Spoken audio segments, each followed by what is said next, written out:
I've seen headlines like this which basically say that the former royal known as Prince Harry, the Duke of Sussex, desperately wants his family back. And you may think, oh right, this is a sensational headline, etc. But according to staff members who work there is a bigger sort of context to this story. Harry has now decided he wants his family back and has regrets. Sorry, I call bullshit. More likely he's getting desperate, as his emotional blackmail using his children hasn't worked and daddy still isn't picking up the call. We know the whole thing's collapsed. We know they've got no staff left. We know the charities have been shut down. One of the main reasons why Harry wants to reconcile with his family is the finances of Harry and Meghan. They are just not making the kind of money that they need to make to sustain a pretty luxurious lifestyle in Montecito. He really only knows how to be a prince, a soldier and a polo player, none of which are very useful when you live in California. Harry's foundation has reported a loss of millions, and the outlook does not seem good. California has also labeled the organization delinquent, and the Hollywood ties that once looked solid now appear to be slipping away. At the same time, Harry seems to be turning back to the UK in hopes of getting a meeting with his father, even though no such meeting has been arranged. But the real issue is not whether Harry is low on money. The bigger concern is what has been happening to funds that were supposed to help wounded veterans. That is where the controversy is starting to grow. I personally believe that Harry is having part of his lifestyle funded by the Invictus Games, and people are beginning to be more aware of the fact that foundations aren't necessarily helping the people that they should do. And you yourself have reported on the Invictus Games as well about the fact that people are walking away from it. Scott Snow, a Canadian veteran, arrived at the 2023 Invictus Games as one of Team Canada's best-known athletes. A decorated Navy diver, he was proud of his service and prepared to compete. But in his very first wheelchair rugby game, his chair tipped backward and threw him hard onto the court. The damage was serious. Reports say he suffered a broken neck, a fractured lower spine, and head injuries. After 2 surgeries, Scott turned to the kind of support often praised in speeches, public events, and coverage of the games. What he reportedly discovered was deeply troubling. He had never been told that he was not insured. According to the claims, active duty team members had coverage, but veterans were expected to arrange their own. Critics say that important detail was not clearly explained before the games began, raising major concerns about how athletes were informed and cared for. What's happened to Harry? He's got no job, better up things hanging by a thread. He's got a bit of Invictus, and then what has he got? Cupboardfuls of jam, and the wife staring into the abyss of an iPhone trying to work out whether she can edit something or not, or should she go and get another influencer to have a crack at shifting all those ladles and pots and jams and stuff. Scott Snow is reportedly asking for $2.4 million in damages, and the impact on his life is said to be severe. Reports say he can no longer walk up the stairs in his own home and is paying nearly $5,000 a month out of his own pocket to live in a retirement facility. Supporters say he came to the event to represent his country and compete in games meant to honor and support people with service-related injuries.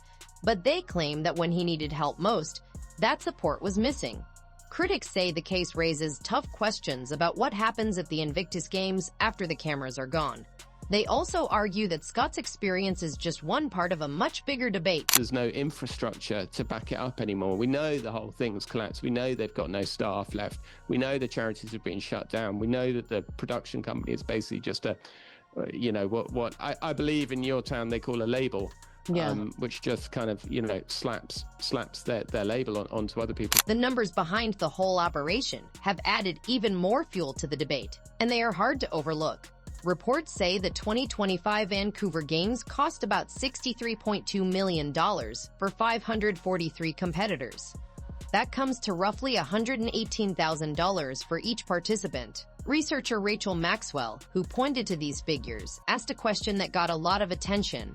She wondered whether many veterans would have rather seen that money spent on new prosthetics, home access improvements, or wheelchair-accessible vehicles. Those are the kinds of costs that can make a real difference in everyday life. But critics say the money went instead to staging a major event. The contrast looks even sharper when compared with similar programs. The U.S. Warrior Games, which also centers on adaptive sports for wounded service members, reportedly runs on about $2 million a year. In Germany, a similar event is said to cost around $200,000 and involves about half as many competitors. That has led critics to keep asking the same direct question: how does a similar kind of event go from costing a few million to more than $63 million? They want to know where the money is really going, and what explains such a huge gap in spending. And here they spent £2.4 million, originally of taxpayer money, which they later then paid for themselves, in order to put in these yoga studios, to put in all these copper baths and so forth. So much for living within your means. A major share of the funding, reportedly about $30 million, came from Canadian taxpayers through the Vancouver Whistler Games Corporation, which then paid a licensing fee to the Invictus Games Foundation. That fact alone drew attention, but the questions did not end there. Researcher Rachel Maxwell said that when she tried to find the exact amount of that licensing fee, it was missing from the public budget records. The number had been blacked out, leaving a clear hole in the financial details. Maxwell also claims that government officials seemed to be tracking who was downloading the documents, a claim that raised even more concern among critics. For many people watching, the idea that attention was being paid to who reviewed budget files only made the controversy worse. Royal commentator Hilary Fordich also asked several blunt questions in public. She asked, does Harry use the Invictus Games as a tax write-off? Is he making money off the backs of veterans? And if he's not, why isn't full disclosure proving it? Those remarks sparked wide discussion online and among critics. Based on the claims being discussed, both supporters and critics have kept the debate going, with many calling for more openness about the group's finances and how it operates. At the same time, pressure on the organization has reportedly been growing from several directions. The vice chair of the Invictus Birmingham 2027 board stepped down, and the Australian government cut about $9 million in Invictus-related funding. Reports said the organization's CEO learned about that decision only shortly before the budget announcement became public. What makes that move stand out even more is that Australia was also committing billions to defense and hundreds of millions to programs aimed at preventing veteran suicide. Critics say the cut was not about turning away from veterans. They believe it showed concern about trust in the organization itself. That difference continues to drive the debate and raise hard questions. And this is the whole thing with the Invictus. It's become a bit of a farce. People don't trust it anymore. People do not trust the fact that Harry gets a job at Better Up and then Better Up come on board at the Invictus Games. People believe that Harry has financially benefited from that. In the middle of the growing controversy and closer public attention, a new development has added to the discussion. Time magazine named Harry one of the 100 most influential people in sport, and the decision quickly set off debate across social media and among critics. Some people were surprised because Harry is not a professional athlete, has never coached a team, and does not compete in sports himself. His link to the sports world comes instead from his work with major sporting events and his public advocacy. Critics say that is exactly why his inclusion is so controversial, while supporters argue that his role in promoting international sports programs and competitions for veterans makes the recognition understandable. He really only knows how to be a prince, a soldier and a polo player, none of which are very useful when you live in California.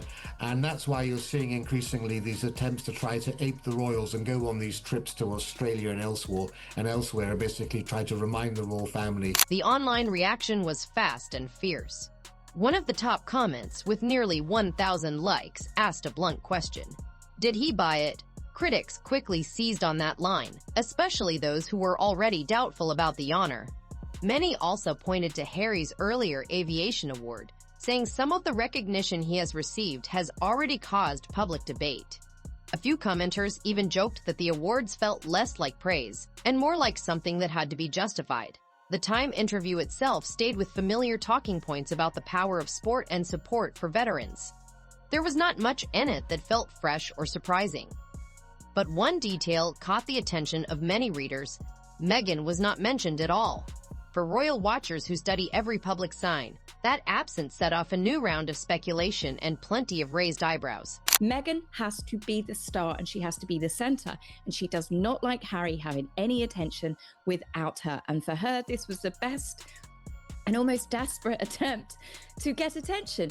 And of course, it does give her attention. Just hours later, Meghan shared an Instagram post called Springing into Summer, and it quickly caught people's attention online. The timing set off plenty of talk among followers and royal fans, with many wondering if the post was meant to make a point or if it simply appeared at a very striking moment. How evil and sinister this man's wife is, because had it not been for that woman, Meghan Markle, Harry would not have done these things. She is the culprit, I believe, behind all of this regret that Harry is having. But now a surprising new claim suggests Harry may be looking at things differently. Yes, he knows. I screwed up. The post included several photos that quickly stirred debate online. One picture showed Meghan lying face down in casual clothes with her face hidden, which many people found strange and hard to figure out. Another image featured her daughter Lilibet, and that instantly drew attention across social media. Some critics connected the post to ongoing rumors and talk about Meghan's celebrity friendships, while supporters brushed that off and saw it as a simple family update. And according to a new bombshell report, that desire may have triggered one of the biggest fights yet between Harry and Meghan. And behind the carefully curated anniversary photos, don't we look nice? Because I'm painting the pictures. Then came the photo that sparked the biggest reaction of all. It was a warm black and white image of Harry and Meghan together, showing a close and loving moment. But many online commenters quickly pointed to reports that the picture may have been taken years ago, with some saying it dated back to around 2017 rather than being recent. That claim set off a new wave of speculation on social media. Critics questioned why an older photo was used instead of a newer one, while supporters said there is nothing strange about sharing a meaningful memory, no matter when it was captured. Some royal watchers believed the photo choice may have carried a deeper message, while others saw it as a simple look back at a special moment. Either way, the image became the main focus, and questions about its timing spread fast to posts, comments, and online discussions. She's got raw meat on a wooden board, chopping onions. She's got so much crap around her. She's using a knife and doing that weird thing where she holds it with her finger.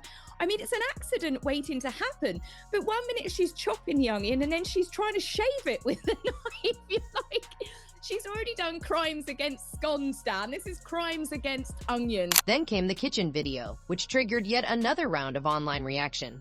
Meghan, who is known for her lifestyle brand and past food and cooking projects, posted footage of herself getting ingredients ready in the kitchen.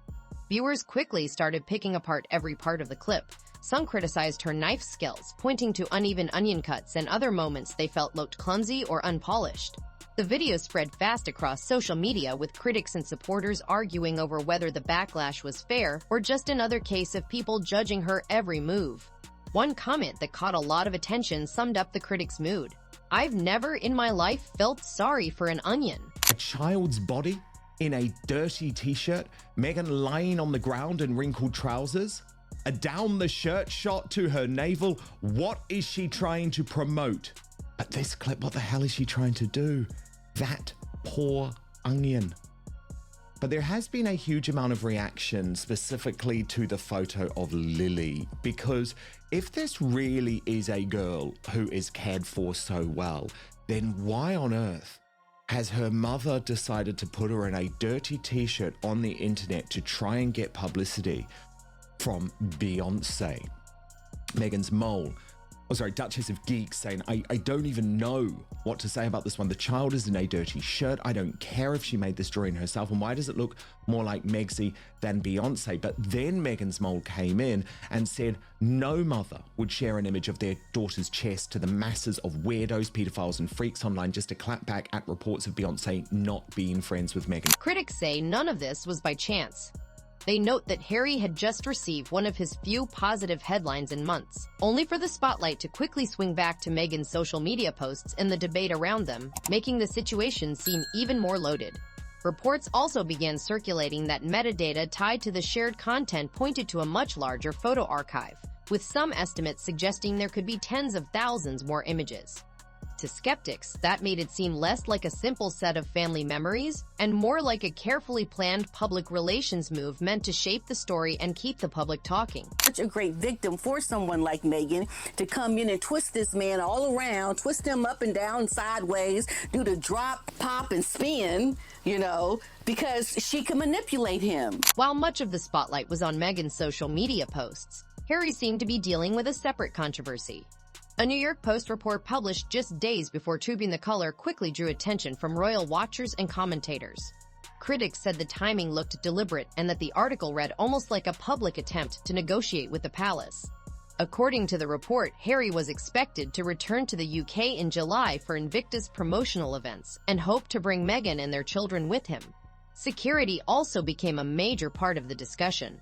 Reports claimed Harry wanted armed protection for his family during the visit, which quickly brought back the long-running debate over security, public funding, and royal duties. But yes, I think the messaging here is quite clear. There is no place for them within the royal household, within the royal entourage, no matter how much they try to portray themselves as pseudo-royal. Reports also said Harry was hoping to meet with King Charles during his planned trip to the UK, adding even more tension to an already uneasy situation. But one part of the article stood out to many royal commentators. It claimed Harry was not invited to a family wedding for his cousin Peter Phillips. According to the report, several senior royals were there, including William, Catherine, King Charles, Queen Camilla, Princess Beatrice, and Princess Eugenie. His absence quickly sparked more speculation. Critics saw it as another sign of the distance between Harry and the rest of the family, while supporters said the public does not know the full story behind private invitations and family choices. Either way, the report reopened debate over how strained those relationships may be behind the scenes. You could have only been told that's nonsense by someone from Camp Sussex, which means Harry is still going to the media. We know that, but it makes it all the more obvious for the courtiers and members of the royal family. They are never going to lower the drawbridge as long as Harry is constantly going to these media outlets, and he is clearly, obviously giving them information. The article also pushed back on claims that Harry no longer has William's phone number, and that quickly became another hot topic among royal watchers. Critics said the denial was telling, arguing that it suggested someone close to Harry wanted to challenge the story and influence how the public saw it. That reading has kept speculation alive about media briefings and how information moves between royal insiders and journalists. Critics believe every new report adds to the trust problems that have been talked about for years. In their view, as long as private family issues keep ending up in the headlines, repairing those relationships becomes even harder. For many commentators, trust is the real issue. They say constant media stories make it more difficult for family members to believe that private conversations will stay private.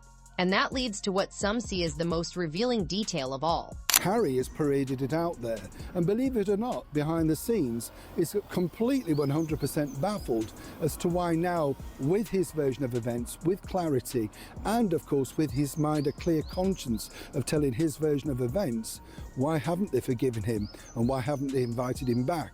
So when you see things like this, they're not that far removed, ultimately, chums, from the truth. According to the reports being discussed, there is still no publicly confirmed meeting between Harry and King Charles. No invitation has been announced, and no date has been put on the calendar. Critics say that lack of clear movement says a lot on its own. In their view, the silence from palace sources has become part of the story, creating even more speculation than any interview or public comment might have. For royal watchers, the lack of a response has only added to the questions surrounding the current state of their relationship. So, according to reports, Harry and Meghan were allegedly snubbed in connection with wedding celebrations involving Peter Phillips.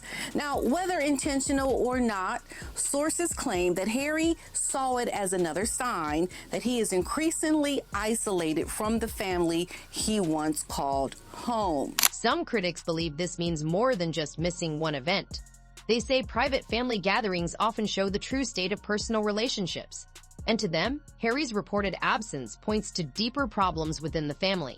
In their view, it was not simply a scheduling conflict or an innocent mistake. Instead, they see it as one more sign that tensions behind closed doors may be getting worse. The royals have just had enough of them. They have cut them off. So Harry is trying all different tactics. And as I said, I stand by what I said. I think this is because he knows the Invictus Games is coming up. He needs a little bit of royal glitter, whether it's in the form of his auntie, the Princess Royal, whether it's in the form of lesser members of the royal family. He needs the royals there to get the Invictus that little bit of a boost, because I believe he uses it as his final cash cow. And the royals are done playing these games. But Harry only has himself to blame, because he will not stop going to the media himself. This is the part many royal followers see as the most emotional. Reports say Harry and William have not appeared together in public since Queen Elizabeth II's funeral in September 2022, and that has fueled years of talk about where their relationship stands. Many people find that especially striking because the brothers once went through some of the biggest and hardest moments of their lives together. Commentators also say recent family events seem to highlight the gap between them. They point out that weddings and similar gatherings are usually more personal and less shaped by royal rules. So any reported distance or absence can seem even more meaningful to people closely watching the family story. Did you see, the idea was that he would present his story, they would come out, and then he was going to get this worldwide apology for the way that the family, including the monarch, some might say, had treated him and his wife so very, very badly. And this is why you're seeing headlines like this now, because even when he spoke with the BBC, and if you remember famously said, I'd like to see my family, I'd definitely like my family back, I don't know how long my father's got, etc. Well, that really was the throwout based on that. And ex-staff members who I've spoken to at great length said he is completely baffled as to why this sort of operandi didn't work. He didn't understand why they didn't see his version of events. Some commentators believe the message is now hard to miss. Reports quoting former staff and royal insiders say Harry thought that speaking openly about his experiences would finally draw a response from his family. According to those accounts, he hoped his book, TV interviews, and documentaries would lead to reflection and possibly begin a path toward reconciliation. Critics, however, say the result was nothing like he expected.